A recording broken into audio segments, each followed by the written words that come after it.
आता वळूया पुढील बातम्यांकडे। उपमुख्यमंत्री एकनाथ शिंदे यांनी आज पंढरपुरात श्री विठ्ठल रुक्मिणीचं मुखदर्शन घेतलं। आषाढी यात्रेच्या पार्श्वभूमीवर वारकऱ्यांना सुलभ आणि जलद दर्शन व्हावं यासाठी त्यांनी दर्शन व्यवस्थेची आणि मंदिर जतन कामाची पाहणी केली। वारकऱ्यांची कोणतीही गैरसोय होऊ नये यासाठी शासन आणि प्रशासन 24 तास दक्ष असल्याचीही त्यांनी माहिती दिली। पंढरपूर कॉरिडॉर प्रकल्प राबवताना पिढ्यानपिढ्या व्यवसाय करणाऱ्या कोणत्याही स्थानिकावर जबरदस्ती केली जाणार नाही, सर्वांना विश्वासात घेऊनच काम केलं जाईल असंही त्यांनी स्पष्ट केलं। वारीत वारकरी हाच व्हीआयपी असून पंढरपुरात व्हीआयपी गाड्यांचा ताफा आणून वारकऱ्यांना त्रास दिला जाणार नाही असंही त्यांनी सांगितलं। वारीच्या काळामध्ये वारकऱ्यांसाठी आरोग्य शिबिरांची संख्या तातडीनं वाढवण्याचे निर्देशही त्यांनी दिले।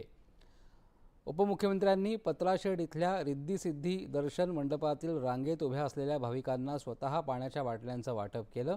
त्यांनी चंद्रभागा नदीपात्र आणि वाळवंटातील स्वच्छतेची होडीतून पाहणी केली आणि वारकऱ्यांच्या सुरक्षिततेला प्राधान्य देण्याच्या सूचना अधिकाऱ्यांना दिल्या।